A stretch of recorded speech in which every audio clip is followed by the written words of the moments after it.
Musically meditated. Musically meditated. Musically meditated.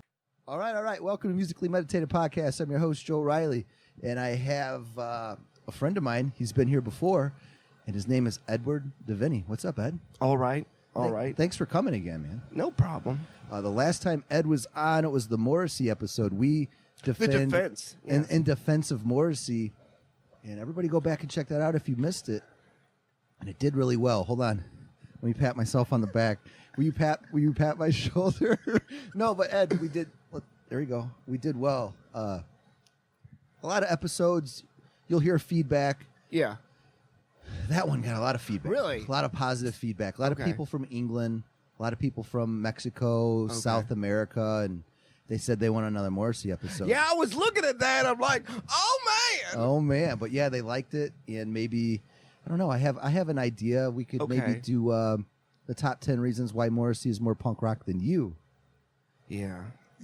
Yeah, we might do that. That might really maybe upset some people, but it'll it depends on, because if we give it enough time, we could get enough more material. But depending on how soon, I don't know. But thank you for joining me on that. You're No not problem. like the biggest Morrissey fan, but you did a great job.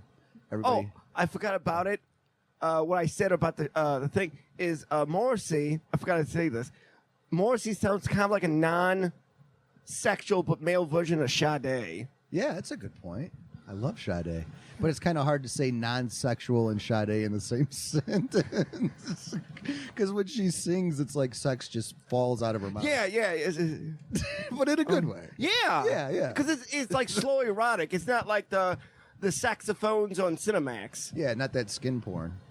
Is that what it is? Skinemax? Yeah. Skin porn. I meant soft porn. But anyway, Ed had this idea a long time ago, and he's a big moviegoer. Somewhat, and you like a lot of film, and you had a great idea a while ago in reference to having an episode that reflects and talks about the movie and the soundtrack, more importantly, and I thought that was a great idea. So you came on and helped me out with Morrissey, not knowing that much about him or being the biggest fan, but I always loved this idea, and that's what we're going to do here in the next hour, as Ed and I are going to talk specifically about soundtracks that fall underneath the soul, funk, and blaxploitation category. And the soundtracks we're going to talk about are Superfly, the Mack, and Foxy Brown. So what we're going to do is when we first heard about these movies and where we were, then we're going to share some personal stories and background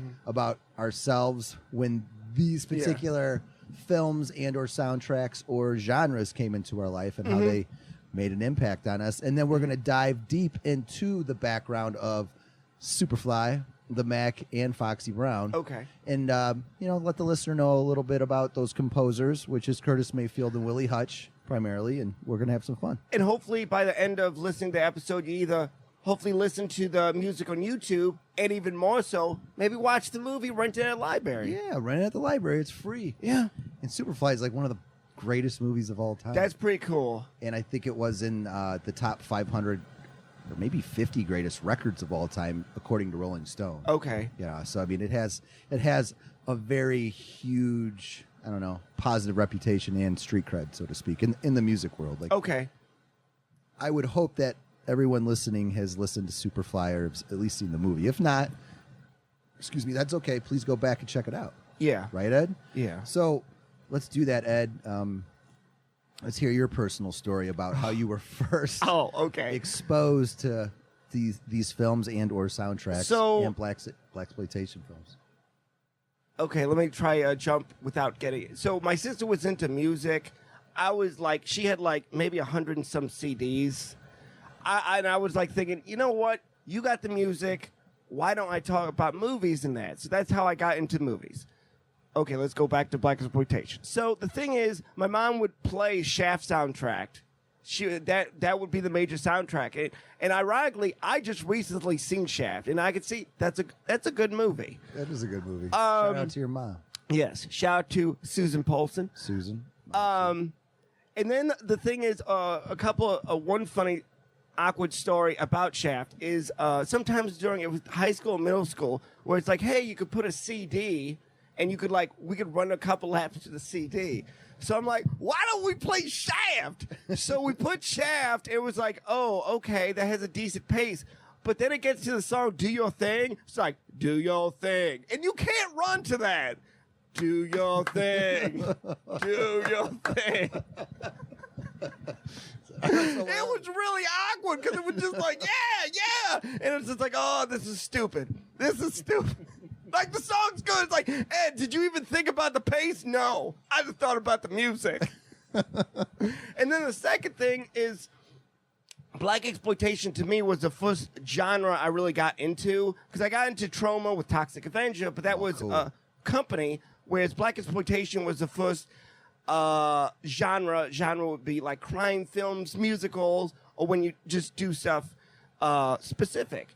And so I watched the Mack, and I liked the Mack, and this was around 8th grade now, and it was at a Halloween dance, you know, one of those like things. Yeah. So I went to like a thrift store, but that was part of my culture, like just going to thrift stores in general. But I got like a fake pimp coat and a hat, and I literally went there to like the Halloween dance with it. And I was the only one in any kind of costume.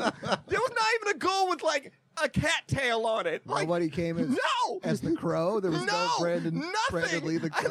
Everybody's like, what? And then at the end of the dance, it looked like I went through a wall because I had all these holes through the hat. So what happened at the party, Ed? I don't know. I don't remember. I don't know. Any other stories, or is that? That's pretty much. And then I just, because I got into watching the Foxy Brown in the Mack, and then on VHS, and then I got into more of the DVD as DVD became more popular, and then I got into the other movies too. Okay. My personal background, it's funny you said your mom was listening to Shaft. Yeah. My mom was a huge influence as far as soul and funk goes. Yeah. Like in my life. Not that my dad didn't like it, but if I had to break it down, my dad was more into rock and my mom was more into soul. Yeah. So my mom's background, she lived in Hammond, Indiana, and she had her aunt. My aunt lived with her, and she was like the older influence, but she was from Baltimore. So she moved in for a while, and I think that was some of my mom's influence as far as Motown goes. Okay. So she would hang out with her girlfriends on the same street, and they would dance, and they'd always listen to the radio. So then Jackson 5 was really big. Okay. And my mom likes rock too, but she was also into George Clinton, Michael Jackson, Parliament Funkadelic. What is it? What's the Bootsy? Bootsy Collins, and I can't think of them right now. Get the funk out of my face. That's all Brothers Johnson. What about Rick James? Rick James, yeah, Rick James. But I just always remember my mom listening to more like of a, just like a funky upbeat, dance kind of a vibe. So what happened too, like being a '90s kid, I got into hip hop. It was impossible. You know, we were always watching MTV, and my dad, like, he appreciates older rap now, but he didn't like it back then. He was a type of dad like rap's crap, but he'd let me listen to whatever. But my mom, she kind of had more of an open ear for it. And I think too, looking back, listening to her influences like with Motown and soul, it's a huge influence on hip hop and rap. And James Brown. I mean, that sample is that drum beat sample is the number one most sampled hip hop beat in all of hip hop, or in sampling in general. But that had an influence, and I think that's what struck a chord when I started to like hip hop at such a young age. And my mom would let me listen to it, or she would buy me cassettes, you know, Tupac. But Dr. Dre's The Chronic came around, and that was just like catching lightning in a bottle. You know, nothing but a G thing. And Dr. Dre, that's when he left NWA. And the Chronic album has a ton of Hutch samples on there, especially from the Mack. Like there's a ton of them, and a lot of Parliament Funkadelic. So hip hop and funk and soul have always been like the same. So I have to definitely credit my mom and my uncle, who's more into rock. Shout out to my Uncle Don. I don't give him enough credit as I should as far as like my musical upbringing. He was definitely an influence. He's a drummer. So he always had an extra drum kit, and he brought that over when I was a young kid. and I kind of wanted to play it, but I was a little bit intimidated. But my mom jumped back. Was it on the full piece? Yeah, full. Damn. Yeah, so my mom's a drummer. Was it like the full size too? Yeah, it's a full drum kit. Damn. Pearl, like a Okay. 1970s Pearl drum kit. It's in my parents' basement right now. My mom still plays. Oh, cool. But Because you don't really hear about female drummers that much. But she got she was more confident, and she used to mess around on the kit when it was there when she was growing up. Excuse me. So she started playing on the drum kit again. Probably, I guess she was in her 30s at the time. Mm-hmm. And she would play more, like we have a PA system, and she would play more funk or R&B or something dance or something a little bit more smooth. upbeat. Yeah. And I was like, cool. Well, then I always realized I had an ear for rhythm myself. Okay. And when you think of soul and funk and this particular genre, the bass is everything. Oh my God. Bass That and lines. horns. That and horns. Let's not forget the brass, baby. Oh my Let's God. not forget the brass. I Oh don't my wanna get you God. angry.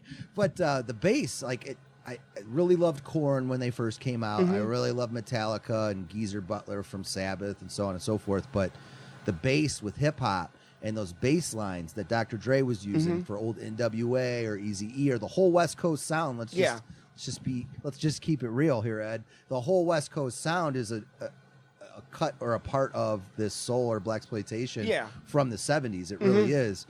And I was like, I don't want to play drums. I want to play bass. Okay. So I kind of remember my Uncle Don, like, really? He brought over a drum kit. And I'm like, dude, everybody needs a bass player. And he's like, yeah. So my parents got me a bass guitar when I was 16. And that leads into one of my friends who was an awesome drummer. He's one of the best musicians I ever had the opportunity of playing with. And he always made me better, and his name's Dave Love. Shout out to Dave. I don't think he's probably ever listened to this podcast, but maybe one day he'll listen to this episode. Okay.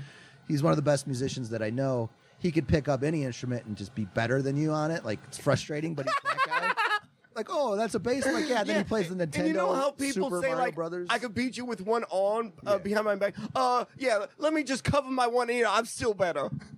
That's him. Shout out to Dave. But he was such a great drummer. Yeah. And I don't know what the hell it was, but he made me better because he gave me the confidence. I mean, that, and also the thing is, he's playing at such a high level, just being probably in his, dare I say, jet stream, that you starting to learn his pace, his tenacity, and his probably chance taking of going for it. He's great, and he's just a great drummer. But for whatever reason, funk would come out of the two of us. We were two. Really? Yeah, it's like two white 16-year-old kids. Really? Yeah, the funkiest, we'd call it funky acid jazz. I don't know where the hell it came from, but I would use a wah pedal and I was really into slap bass, and I would put distortion on it and making all these. Oh my God! I have some of these recordings somewhere. We would record this shit, but whenever him and future episodes show, future episodes, there you go. And then put call outs to Dave. Yeah, call outs to Dave. Get him to come. I miss you, bro. I miss you, bro. In our funky ways when we were 16, but we would just jam for hours, and it's where is this coming from out of the two of us? And I guess it's your influences, but that's my early exposure to these kind of sounds or this kind of music, man. So I give a shout out to my mom. I'm gonna have her on the podcast sooner than later, and maybe she can go in depth a little bit more on her past story. That would be really neat and really fun. I would hope so. You have 70 episodes. 80, bro. 80. My bad. Yeah. Sorry, Mom, nothing personal. But then within the last 10 years, that same drum kit is downstairs. Okay. And my mom's just getting better and better. Well, I was like, okay, I would mess around on them a little bit.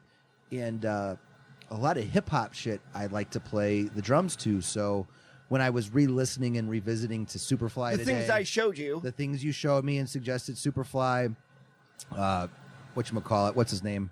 Hutch. Yeah, Willie Hutch. And those two flicks. Yeah. I was like, man, I'd really like to play drums of this, because now when I sit down, I'll play the Wu-Tang, the Roots, MF Doom, just all kinds of hip-hop. That's my mind for whatever reason. But this is a good basics, the fundamentals. Basics and fundamentals, yeah. Just a good boom bap beat, so to speak. Possibly James Brown the One. Yeah, right. You gotta know about the One, Bootsy. Yeah. It brought me back, and I'm gonna play to some of these tracks on the drum kit, man, because there's something about this music too, with the rhythm And the funk, it just Oh yeah, comes from like the because I was soul. hearing this in like 8th grade. I think I was like the only one. So when people talk about like music and like, oh, I remember listening to like this, I was like listening to this music when I was in 8th grade.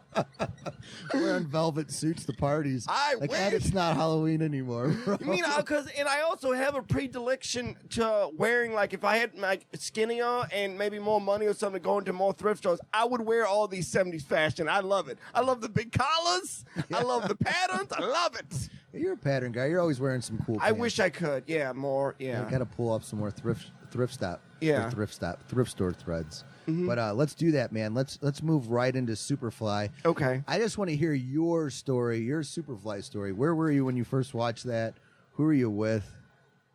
Give us a little background on your Superfly moments. Come on. Depending on my movie lineup, because this is like out of like how many binders I have, like third binder maybe on my. Like I could have either watched it at Job Corps or I might have watched it at home. But when I first watched it, the very first thing I got like a chance of like, dude, is this guy a vampire? Because like how he has this like the look of his stoic and the control in Bitch, its don't eyes. touch my money. Yeah. And then one of the great things is when he says like how much you want and he's like this much. He doesn't tell you the weight. He doesn't tell you the size. He's like I want this much, baby. It's just like what? And then there was one time when in the movie someone calls him out on his shit where it's like, why are you interrupting our gambling game? What are you doing? And he gets really close and he literally does a Balrog Street Fighter 2 Yeah. turn punch, except instead of a punch, he just does like a backhand slap. And the guy's like, what? And it's like, don't be messing with Superfly, man. Nah, man, he'd beat your Yeah. ass too. But Oh, and another thing, this might be a jump to it, but it's still talking about music, is there are songs called like Freddy's Dead. yeah, And that they never sing the actual lyrics in the song. I mean, in the movie, it's the beat, but you never actually hear him Hear- saying Freddy's dead. yeah, they just have the musical. But Pusha Man, they like that's actually in the movie. Like they go to like the room and he's actually there. Curtis Mayfield playing, and Ron O'Neal's literally like 2 feet away. So that's perfect. Superfly is the third studio album by American soul musician Mr. Curtis Mayfield. It was released on July 1972 on Quorum Records. It was released as the soundtrack for, obviously, the movie Superfly with the same name. And it's widely considered a classic of the 1970s soul and funk music. Superfly was nearly an immediate hit. Its sales were up to 2 million for Freddy's Dead, which was number 2 on the R&B charts, number 4 on the pop charts, and the title track Superfly reached number 8. It is one of the few soundtracks to outgross the film. That makes sense. Wow. That kind of makes sense because when like you're a kid, when I was like a kid watching it compared to other movies, I'm like I want more sleaze, more violence, more. But the thing is, when I still go back to it, it's good because it has a lot of good dialogue. And it has a lot of good, like, what are you doing? And like, oh, and then the clothes is good. And then also, fashion, the like, whole if you're a fan fashion. of, like, I'm going to reference what Joe said, Sugar Free. Yeah, Or, Sugar-Free. or Iceberg Slim, Pimp, where, like, they have that whole, the ice cold mentality. Don the Magic. Yeah. How do you say it? Don the Bishop Magic Wand. Thank you. Don the Bishop Magic Wand from Yeah. Chicago. That's my guy. But yeah, the whole fashion, the whole look of the whole pimp culture was always appealing. I mean, come on, man. Oh, Not yeah. saying like I want to be a pimp, but the fashion was cool. I don't know. Maybe we do want to be. Do you want to have a white zoot suit? Yeah. Yeah, kind of. In a pink Cadillac with zebra print. Wait, and then add some dingle balls? Yeah, those Deagle balls for sure. Superfly, along with Marvin Gaye's "What's Going On," was one of the considered one of the most pioneering soul concept record albums. The lyrical content by Mr. Curtis Mayfield for this was focusing on poverty, drug abuse. It kind of holds the film together, so to speak, right? Like when you watch the actual movie, like you said, maybe some of it didn't have the lyrics, but it just fit so well. Yeah. It just went together. And there was kind of like a cool, I don't know, the way Curtis Mayfield talked about, it was almost like a rap vibe. I mean, he broke it down, like, supposedly, like, when they listen to the music, like literally it's just like Freddy's dead, little child running wild, and it's just kind of junkie chase. Yeah, right. But I mean, he kind of had a rap approach before rap was rapping. Like, you mean like Dolomite? God, yeah, that's totally the Dolomite shit. I'm just kidding. No. But continue. But he was talking about drug dealers but he was never glorifying it necessarily. Like with Freddy's Dead, he was kind of like warning you about. Yeah, that's another thing life. about these black exploitations is that one supposedly like black exploitations was some of the first to have a soundtrack of funk and soul, and then also they was kind of basically like, let's say, African American urban like morality plays of like, hey, I'm selling drugs, but I can't be selling these drugs forever because this is going to take a toll on my conscience. Right. Yeah, it was like very socially conscious stuff. And then also the fashions. Oh, the fashions for sure. Let's not sugarcoat it, man. You're really into the fashion. Oh, yeah. I mean, you're getting excited right now. That's some good stuff. It is some good stuff. So showy, and it just. I mean, in a show with the dialogue and the music, what I love about the music is that it's just so flavored. Like you could hear the instruments, and it's just building the atmosphere. And then sometimes I base like other like music from like, oh, is it as good as this? Or that's how I like listen to new music. I'm like, can I see it in a movie? Like if like for example, when you showed me like Tyler the Creator, the Ego album, I'm like, I could see this as like a new age version of like in a black exploitation. Oh yeah, there was definitely some hardcore soul. Well, like because when they was like telling stories in that, and that's what kind of came off like when it's just like Freddy's dead, Eddie's Push a Man, just a good record from beginning. But to it was end. telling stories of like maybe morality plays of things. Yeah, absolutely. And something about Curtis Mayfield's voice too. He always had that. He had that cool like but it was kind of like whispering, but it was kind of high pitched. Yeah, like I don't know, Curtis Eddie, Mayfield. You should know yeah. He was good, man. Like just on the vocals and musically, because he composed it all. He composed it all too. Like going back to this soundtrack, this record, Superfly. Yes, Superfly. It is one of my favorites. So thanks for reminding me. Have you ever seen the movie? Oh, absolutely. So, okay. So like I said, my mom was more of my influence behind this style of genre because she would listen to it more than my dad. Not that he didn't like it, or she would play drums to it. But my dad, oh god, that would be awesome. Yeah, it is. Yeah, we'll have to get some footage of Mom playing to Freddy's Dead. YouTube, baby. YouTube, right? YouTube channel. Everybody subscribe to Musically Meditated YouTube. Anyway, look at the symbol, boys. Yeah, there's the symbol. And ladies. And ladies.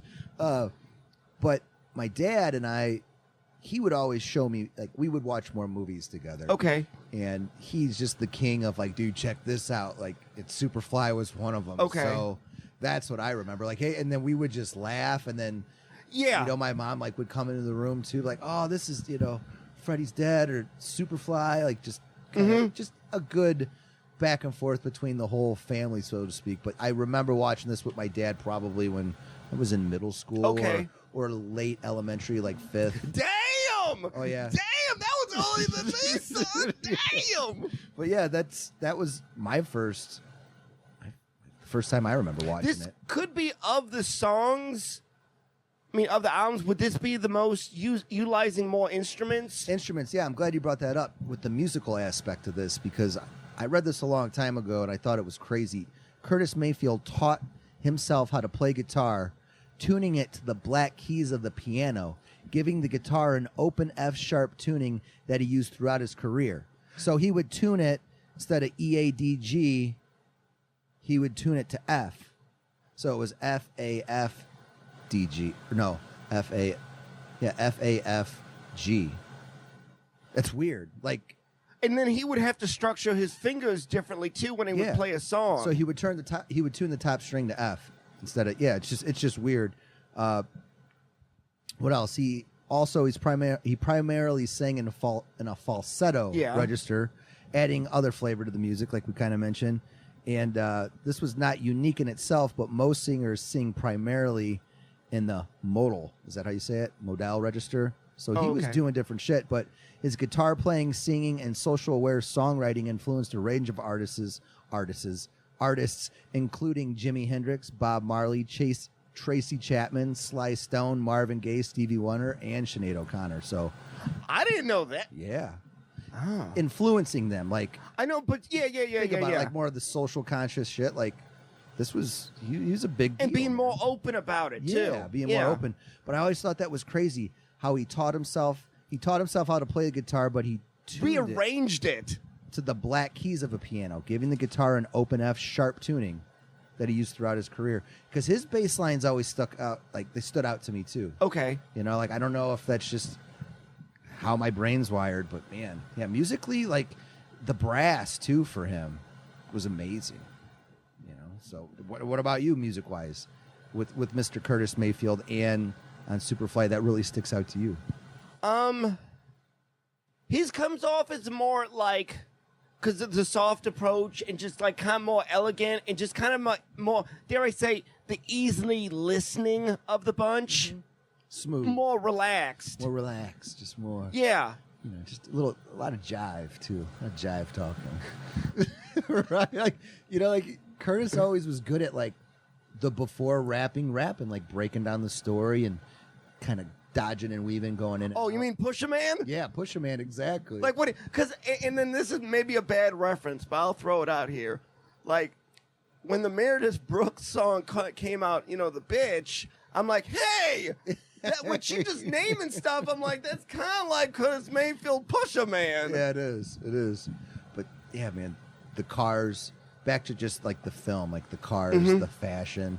All that pimp stuff was. Oh my God. In the one scene, it was really great. There's a fence. He's got his like threads on and bill bottoms. He does an effing jump kick to jump over the fence. I'm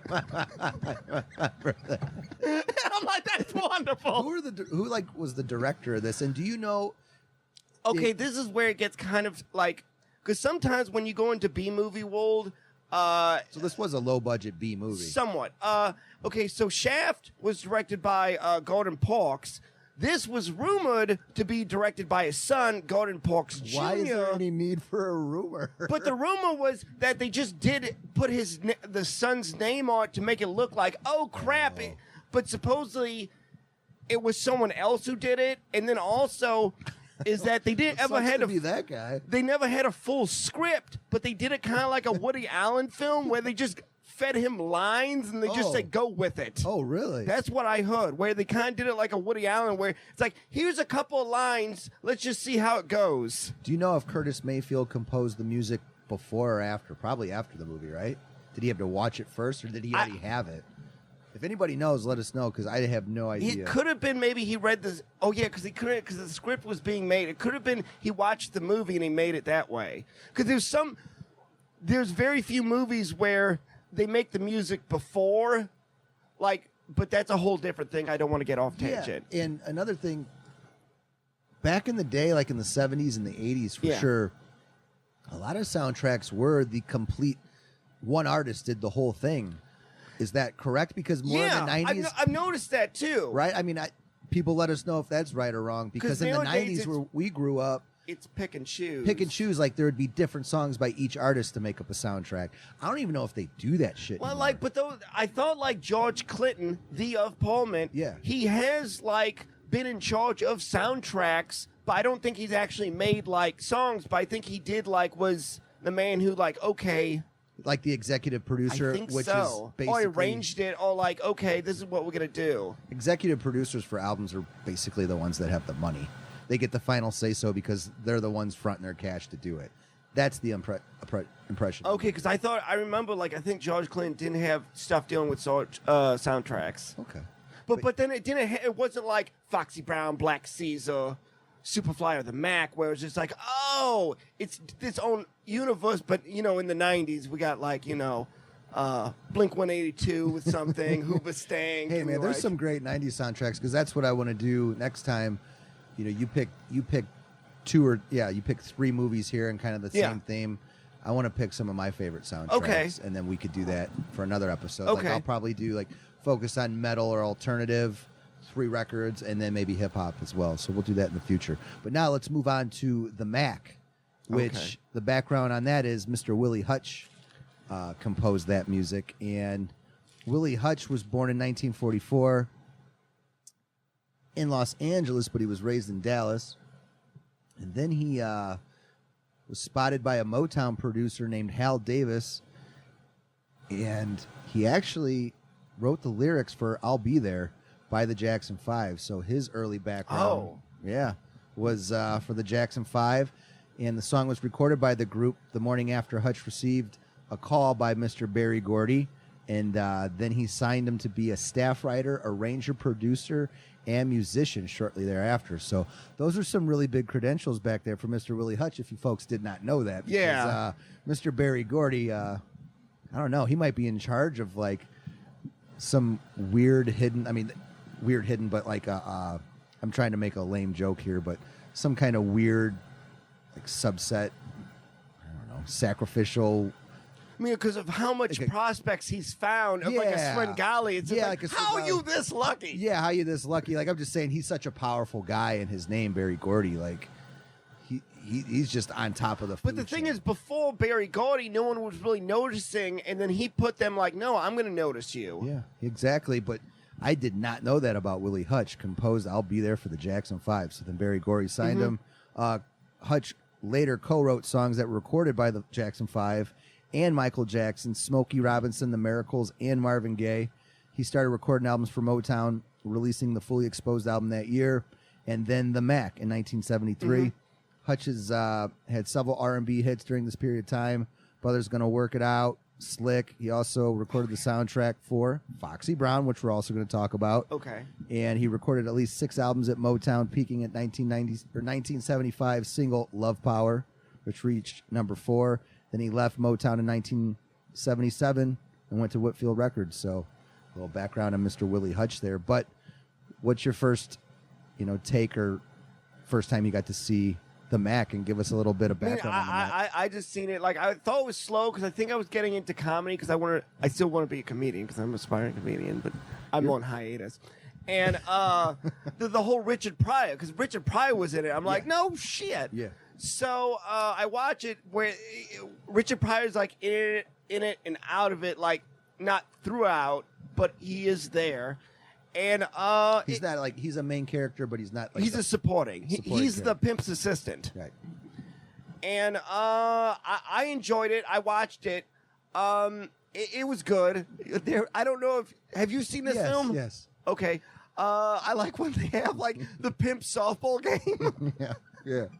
You know? Is this the one where he? It's when he came out of prison, right? Or wasn't there like a prison sentence, like in the very beginning? Like he just got out of prison and went back to the streets. Wasn't like that at the beginning? Yes. Okay. Yeah. Yeah. Yeah. That and Dolomite. But And yeah. Dolomite. Yeah. Dude, you really want to talk about Dolomite? No, Go I ahead. mean that is okay. For Is there a soundtrack for that? I have a soundtrack, but it's not as like Good as art. it's not as these? godly as these ones I'm Yeah, sharing. okay. It's to me just Dolomite is like for money for entertainment value wise. I think it's like the best movie.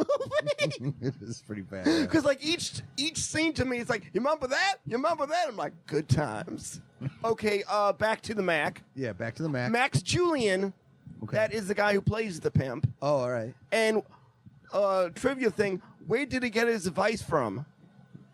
I don't know where. The blind man. That's right. That's right. As far as Willie Hutch goes, too, man, talk about brass, like talking about the music now, Yeah. breaking that down. Oh yeah. Brass section Oh here. hell yeah. These horns are they're sweet, man. They're just, Boom, boom, yeah. wow, wow, Yeah. something's coming. yeah, when they come out, they come right out in your face, but the bass lines are phenomenal. And, Yeah. I'm always going to go back to a hip hop thing here, but back to Dr. Dre, he sampled this album a lot on the Oh Chronic. really? Okay. A lot of West Coast 90s rappers did. Tupac did as well. But this album embodies and influence the G-Funk era sound that Dre, Okay. that Dre and Snoop. Because I thought it was mostly Parliament, but it was mostly just funk in general. Funk in general. Okay. But yeah, Parliament was there, but this is just my opinion. I Okay. think this album did like the bare brass of West Coast flavor Okay. and funk for hip hop, like that 90s shit.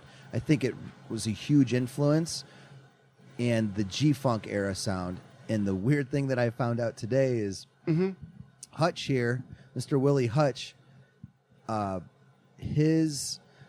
how can I explain this? I think it's his nephew. It is his nephew. Let me see. Yeah, okay. His nephew is Cold 187'em, and Cold 187'em is the MC producer that was in Above the Law. Above the Law was a hip-hop group that was on Ruthless Records during NWA's height. Like, they, Black Mafia. Okay. They're a very well-known late 80s, 90s hip-hop trio. Love me some Above the Law, for sure. But Cold 187'em was one of the MCs, but the main producer. So when Dr. Dre left NWA, there was a dispute about money and shit at Ruthless Records. Dre left and started Death Row. Cold 187'em, Big Hutch, who is Willie Hutch's nephew, stay with Easy at Ruthless Records. And Cold 187'em was recently, everybody should check this out, was on Vlad TV. I've shared some of those interviews with you. Oh, okay, yeah. So Hutch is on there, and there's always been this ongoing long dispute that Above the Law and Big Daddy Hutch, Cold 187'em, he started G-Funk, and he made the terminology. He called it G-Funk. He showed it to Dre because back in those Ruthless Records days, everybody was on the same team, so to speak. So they would throw a little bit of here, like you throw your influence in there. This guy would throw his influence in here, like back and forth. So they would constantly be influencing each other. But then Dre actually brought like Warren G and Snoop Dogg. Oh yeah, that smooth shit. Oh but yeah. He brought them into Ruthless Records, and Hutch got to meet these guys, and they heard some of his beats and what sounds he was doing. And then Dre left. Oh no. And started Death Row and stole the whole sound, and then claimed that it was his. This is just Hutch's story. But like I was like back to my original point. Yeah. The whole soul and flavor of G-Funk, ironically enough, is from Willie Hutch, which is Cold 187's uncle. So I think Cold 187 needs to get a little bit more credit for the actual G-Funk sound and the G-Funk era. Yeah. Dre and Snoop are always going to be remembered for that. I mean, yeah, and George Clinton too, and Willie Hutch doesn't really get that much. He doesn't, does he? I don't... Okay. I mean, you got James Brown and the Clinton and Bootsy Collins. But when I was re-listening to this the last couple of weeks, like I got that feeling, I got that flavor, and like just little jingles, little samples. I was like, oh man, this is in like half of the '90s West Coast hip hop I was listening. Yeah, because that's kind of neat. Because you're listening to it from, it's like, oh, I'm seeing the bass of it. Because I was always listening just cuts of it. Right. Yeah, and like I said, it was on some Tupac shit. But then I was like, that's right. That's Big Daddy Hutch's uncle, Willie Hutch. I'm like, I see the connection. Oh, could we mention one of his gimmicks, Willie Hutch? Ha, ha. Like in random song. Ha, ha. Yeah, that's some cool shit. Like, if you could just pull that off and, like, yeah, we're going to stick with that. But, yeah, that was his thing. Oh, and I like it in the songs of, like, when he's trying to talk to the white lady, the rich white lady, what song to play? I Choose You. That's the song. So it's not like That's my favorite song on that record. And what's funny is that it sounds kind of romantic, but it's like, baby, I want you to be part of my stable. Yeah. Yeah, it sounds romantic, but no, he just wants you around to be a part of his pimp and hoe stable. But the voice is almost like a falsetto, like Curtis Mayfield, though. Yeah. That's him too, right? That's Willie. I just like his the brass for sure, the bass. Oh the yeah, rhythm that and the vamping. What's coming? What's coming at me? So you were listening to this record too in 8th grade a lot? Yeah. Man, you're ahead of your time. Yeah. Yeah. Yeah. I mean, I was into thrift stores during that era, and then I just took a big break because I'm like, I have too much stuff in the house. Do you own any of these records still, like the actual vinyl records or anything like Maybe. Like The Shaft, maybe Superfly, but a couple. I think my mom took them. That was when I was revisiting these too. It's like, man, I really want to get Superfly, like the record, because I don't have any. Like this is off subject a little bit, but awesome drummers, but he was more acid jazz. Billy Cobham, one of my favorite drummers. He's one of those dudes that's like, if I see his record, I buy it, because I like him a lot. Like an artist, because the thing is this, like, like even if it's somewhat wrong, you're still going to enjoy his experimentation. Yeah, his experimentation, but even like with Curtis, like his other records are great too, Curtis Mayfield. Like, he's an artist I'd like to start collecting because I know there's going to be an abundance of them, but I know it would sound really nice. You know, the record would just sound cool, like especially in the back, or just set a certain vibe, like a more easy listening. Or So are you saying you're treating this music like bossa nova music? Kind of, yeah. AK Latin jazz? That's cool, Joe. That's Dance. cool. I want to dance a little bit more in the kitchen, or just feel a little bit funky. You know, just relaxing. Just relax. It's it's upbeat. That's what's really cool about soul and funk. It's just fun. It's party music. Yeah. You know, and it's just a good time, man. Yeah, that's where I with listening to these songs, I'm like, dang, this is all good music. It's great. It's like its own thing too. And I like that, and that's maybe what I miss nowadays is you don't really get that much instruments, or you don't get in the horns, except maybe ska or Don't talk about ska. I won't. I'm too ignorant. Joking. Ska was never my thing. To each their own, though. Okay. But yeah, I'd never gotten into the ska scene. But yeah, the Mack and Willie Hutch, and then the whole, oh yeah, and then how they reuse the songs in the movie, like the theme of the Mack, how it just comes on, and the vamping. That thing is. I love the vamp. Because I'm just so shocked because how hard it comes out. Like, oh! Because I used it in a short film. Tell us about your short film a little bit. It's just basically me getting chased while I have to take a poop. It's that simple. Can we find this short film anywhere? I could show you next time. Please do. But you played the song? Yeah, because the thing is, I told it to Frank where I'm like, you know what? What music doesn't get utilized that much is black exploitation music. So he puts right when it kicks in the door, he puts in vamping. I'm like, oh yeah. Right on. Now let's move on to the next movie, which is Foxy Brown. Once again, Willie Hutch. Willie Hutch, but I wanted to say Jackie Brown, but not Jackie Brown. Yeah, because Jackie Brown is Quentin Tarantino, whereas this is the Jack Hill movie. And Jack Hill is also the guy who did, I think, the other Sid Haig. Have you seen this, Foxy Brown? Yes, this is the original. The first one. Right? I think what happened was Coffee did good. So then they put more money, and they're like, hey, Willie, can I get some of your digs? Yes, you may. Oh, so then they use Willie on it. Yeah. Okay. But I'm saying Foxy Brown was the first one with Pam Grier in it, period, right? Like the first Foxy Brown. Yeah. Right? Okay. Yeah, but then there was also Coffee. Okay. Because she didn't really, because when you see 1970s Pam Grier, it's just sweet, smooth, sexy, black Afro-American woman with an afro. Yeah, there's no difference. Yeah. It's not like she has afro puffs. It's no. Right, yeah. She's got a globe afro. Yeah, she was awesome. But the Jackie Brown, that was Tarantino's thing. What? That was in the 90s or was that early 2000s? Oh, late 90s, yeah. Late 90s. That was a great flick, too. I just watched that recently. But back to Foxy Brown, where were you at when you first got to, when you first watched this movie? Same era of after watching the Mack, because I think I got it either I forgot which one I watched it first, but when I watched this, because the thing is you got the nudity, but you got the sleaziness, but then you got the fashion, and then you got the blunt dialogue. It's Vigilante is as American as apple pie. I'm like, okay, I dig it. I'm into this. I remember watching it a lot. I think it was late high school. Okay. We would watch a lot of Foxy Brown, and just certain, certain friends. Yeah. Certain influences. Somebody had it on VHS, but Pam Grier was just always sexy to me. Really attractive. Yeah. So, did you ever hear this story about Pam Grier? No, let's hear it. She was dating Richard Pryor at one point. Oh, was she? So, and Richard Pryor did drugs. A lot of drugs. So, she goes to the doctor, and the doctor's saying, honey, are you doing any drugs? She's like, no, I don't do any drugs. It's like, well, you have a lot of cocaine in your genitalia. No way. Yeah, because of Richard. Yeah, for those listening too, there's some crazy YouTube interviews with Richard Pryor, where he's just cracked out. I mean, it's not funny to laugh at somebody's addiction, but have you seen that legendary James Brown one where it's I'm high off the God? No, let's hear that one. Oh God, I did watch those other ones, but are these the? It's a clip where he's getting interviewed by CNN or something. This is after. Maybe that's the one I am talking. Yeah, and he's all sweating with big glasses on. Yeah, that was the cocaine interview.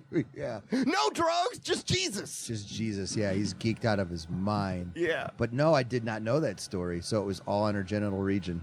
Yeah. Damn, Richard. Damn, Richard. Yeah, you said you are a comedian. Is he Aspiring. Aspiring. Is he one of the best? Is he one of your favorites? I feel like, yeah, because I like it, because the thing is, I feel like he could stand the test of time because he talks from his heart, and he doesn't talk about, like, TV shows, but he makes it stuff that's relatable, like drugs, family life, dealing with relationships, thinking about, like, ego, talking about, like, being like, hey, I see a boxer, maybe I could do this. And then it's just kind of very relatable. Yeah. And then when he does impersonations, it's not like, hey, I did an impersonation. It's an impersonation for the part of the story. Okay. So to me, he's like, yeah. He's one of the best. Like, Yeah. definitely the best from the 70s. And I he love his influenced self-deprecation, too. everyone. Oh, yeah. He makes fun of himself. Like, the whole end where it's just like, he lights a match. He's like, what's this? It's like Richard Pryor running on fire. But yeah, it's like he was in the one we said before, right? What was that? The Mack. Yes. And it's weird that he was probably just around the same circles at that time. Yeah. And Bill Duke. I mean, did Bill Duke because he have wanted to be anything? a movie actor, and he was, Bill Duke, yeah. I love Bill Duke. Did he have anything to do with any of these? No, blaxploitation Raji movies? Mosley did. Okay. Raji Mosley was in a couple. He's an actor and also a black stuntman. He plays, Cool. he was the brother in the Mack, and then he was the liaison for Foxy to meet up with the black militia group. Okay. A.K.A. the guy on the crutches. Okay, I remember that part. Now, musically for this record, I don't want to say it's all over the place, but Yeah. it's busier. It's Yeah, way I was busier gonna than say the it other has two a we lot of talked different about. emotions, but it's not sad. It's not sad, and it's got that porn star. Whatchamacallit, the guitar. Wah-wah? The wah, yeah. Oh, I love the guitar wah-wah. Yeah. Yeah, it's got that porn star guitar wah Yeah, going yeah. on. Was he like the first dude to do that for this style of music? I wonder. don't know. I wonder if that's his claim to fame. Because they Willie do Hutch. wah-wah in sometimes, hopefully in future episodes in like Japanese movies that got wah-wah. Like, I don't know, Sonny Chiba Street Fighter. Oh, There you go. That's a whole nother episode. Yeah. But yeah, the music for this is a little bit busier, I felt, but in a good way. But yeah, busier because it also, another thing is compared to the other movies, like on Superfly, because I had, they did have a mother die, but though the Mack had a song about Mama's dead. Yeah. And then this one, because the main character is a woman, there's nothing about parents. Nothing? No, because it's just talking about the boyfriend Okay. and Link, a.k.a. Huggy Bear. Right on, right on. It says here, too, yeah. This was released on Motown? I believe so. Yeah. The soundtrack? Mm-hmm. But yeah, just a classic, man. Pam Grier. I remember like some of the old pictures that were surfacing on the internet, like with her with the shotgun. Like there was just some cool. Oh, yeah. Oh, when she comes to the brothel thing and she has almost like a Vampirella red dress on, but with more of a skirt, and it's just like, ooh. Because if I seen that, it's like, no, you don't need to change more clothes. That's No good. more, Pam. No more. But like I said, back to the music again. Yeah. The drumming on this was a little bit more complicated too. Okay. A little bit more abstract. I don't want to use the word jazzy, but it's just a little bit more Experimental. experimental. Okay. I felt, and the other ones kind of had your basic Classic funk. pace. classic funk and classic rhythm pace. This was a little bit more experimental. Like, you have Yeah. anything else to add to it musically, Ed? Or Yeah, I mean, because the thing is, like some of them had like bouncy, like it felt bouncy, like Foxy Lady. Like it's kind of like his own version of like kind of like maybe like the Jimi Hendrix Foxy Lady, because you could still use it, and then but then you had like 3 to 4 versions of like give me some of that good old love. Like you had the slow pace, the somewhat fast, and then the fast pace of give me some of that good old love. yeah, got back in a little love making. Baby Yeah, making music. yeah. And then and you should know how to love your man. Yeah, just in case if you forgot how to love him, we're gonna Yeah. remind you again. Yeah. Yeah, man. Oh, and then sometimes the whole whatever you do it good. Okay, just a little posy. What vibe. sequence was that in? Oh, I don't remember. The lesbian bullfight. Oh, was it? Yeah. No shit. That's when they played it. Yeah. She comes in and it's that she looks really scraggly, kind of like really dried out. The one let's say a prostitute that Foxy was with, and she's like, I just wanted a drink. And then she comes in, and this one dyke comes in. It's like, I know black belt. And then Foxy just picks up a chair. It's like, well, I know chair. And she just beats her with a chair. I remember that. Oh yeah, she just smashed. Yeah. And then another sequence, I never know this, is when there was going to be a big ball fight. And I thought it was just going to be Foxy and the prostitute against the whole group. But no, there was some people that said, no, she's my friend. And I'm like, oh shit, you got some allies. Right. What do you think it was, Ed, like with this combination of the music and the movies that did it for you? Like in 8th grade, you know, when people were probably listening to Pearl Jam and Nirvana, like what was it about this particular sound or the look that just really caught your attention? I mean, I like it like the blunt, because the thing is, I like bluntness when you just say it straight with a smile. I love the wit, and I love how it's just like in its own realm. It's kind of its own genre. Yeah. You know, I mean, like, because I never really got into Pearl Jam or any of that, but I like on this, it's like, yeah, I got into this. I really just how do I just there was something appealing like about pimp culture. Let's get into that. Like, and the whole just black exploitation of like the whole attitude and the wit. When they would make fun of people, they wouldn't just say the F word. It would say like layered or something, and then like make me like, oh damn, what did you just say there? Like, yeah, like in one movie. Sorry, I'm going to reference Dolomite. It's like the guy craps himself because he's so scared, and then the guy takes a handkerchief and just swapping away. And it's like, someone open a window, folks. Just someone open a window. There is another good like pimp interview. Remember, I sent those to you by Sugar Free. So Sugar Free is a West Coast rapper. Yeah. Remember, and he breaks down a lot of cool elements. I don't necessarily know if they're cool, but elements of actually being a pimp. Yeah, with kind of like with like a Snoop Dogg voice. Yeah, he's got a Snoop Dogg voice, but it's a total... But with experience. It's not just like, hey, I have a Snoop Dogg voice. It's like a Snoop Dogg voice, but with like real street experience. Real. Yeah, real street. Like because when he talks, he angles his head in the interview and like looks like he went through war. It's like, yeah, I remember that time. Yeah, and he had those blinks. Like, yeah. That's something I don't want to be talking about right now. Yeah, and I'm like, damn, dude. That's how he talks the whole time. I mean, it's a good interview, but something about that West Coast pimp shit, like Too Short as an example. I'm going back to hip hop. Yeah. You know, and even Ice-T was dabbling with that stuff. Yeah. There was something about the West Coast pimp scene that was just like Oakland, the Bay. I don't know. Like I mean, it was flavorful. Yeah, flavorful, like sunshine and flavorful. And this is random black exploitation facts. Is the thing that stars black exploitation was, I'm gonna ruin my black exploitation film cred.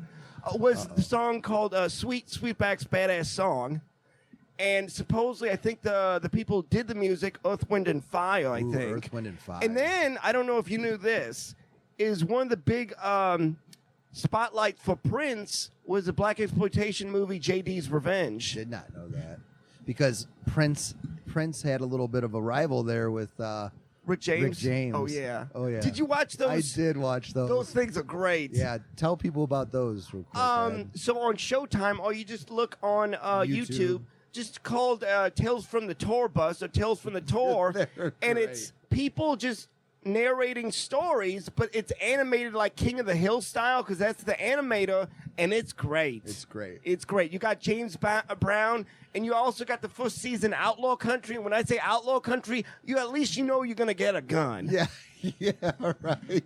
You're gonna get a gun for sure. Yeah. But some of these backstories were great, and the one was Rick James versus Prince. Like I didn't know that there was a long withstanding like hatred, you know, or a steady competition. You're not going to show me up, MFer. Yeah, right. So everybody go back and watch those.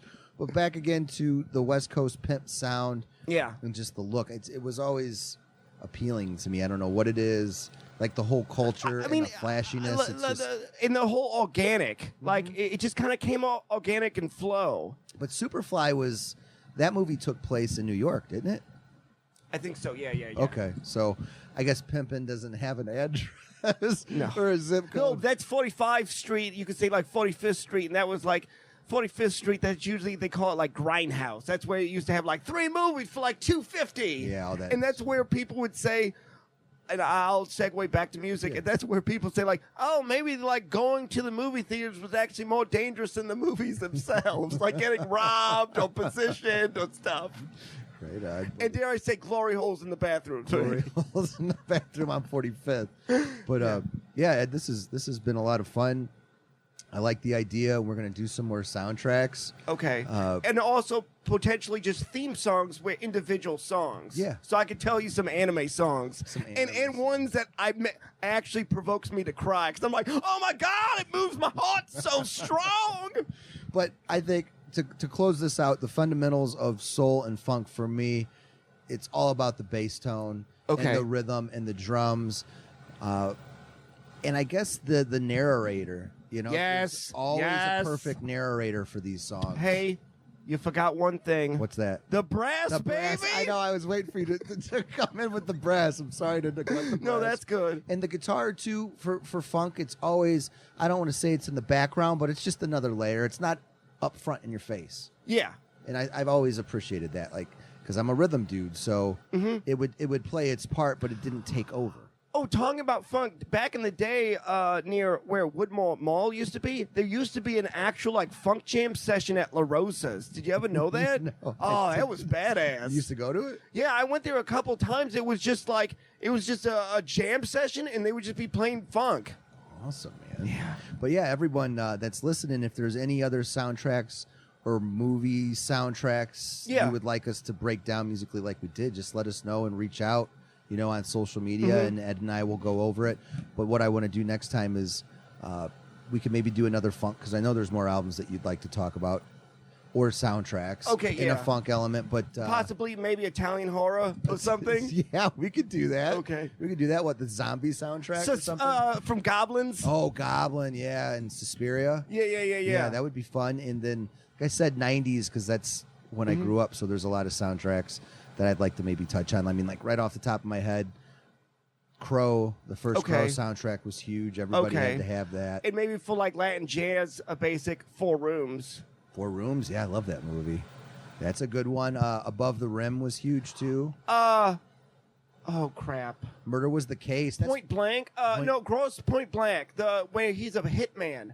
I don't remember that. John one. Cusack as a hitman. He goes to a high school reunion. I remember the movie, but I don't remember the soundtrack. Because the music it has like surf guitar and stuff like that. Cool, awesome. Oh, you should.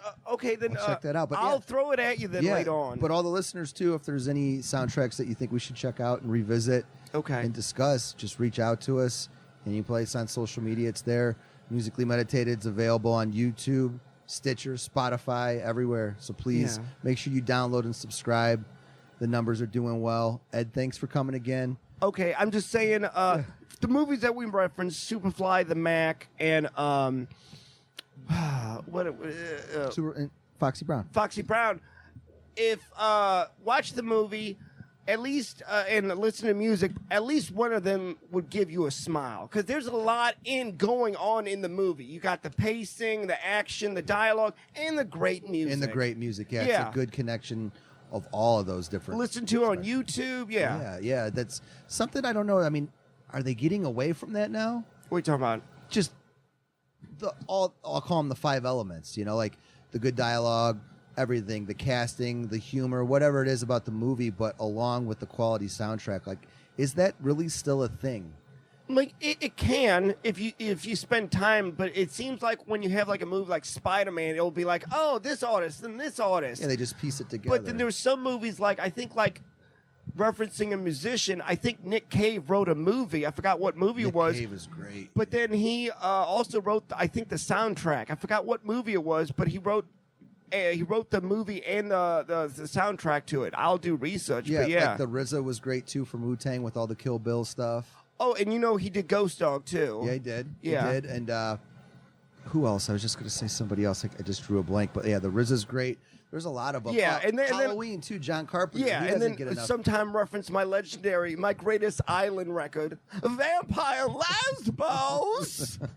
You'll have to check that out too. I've never seen that movie. Yeah. All right. Well, Ed, thanks for coming out. Everybody remember to subscribe. Ed, thank you for this idea. This was a great idea. Kind of loosen it up.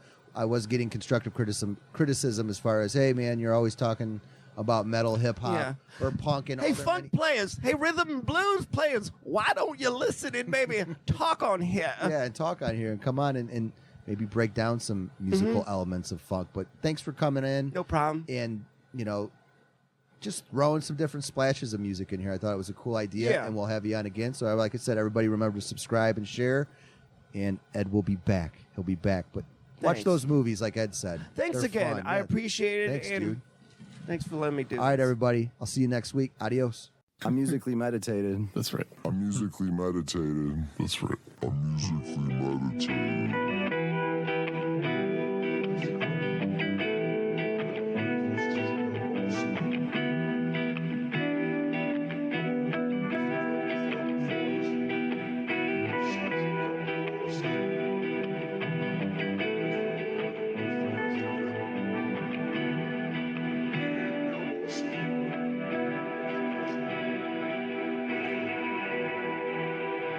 Producer my ass over there.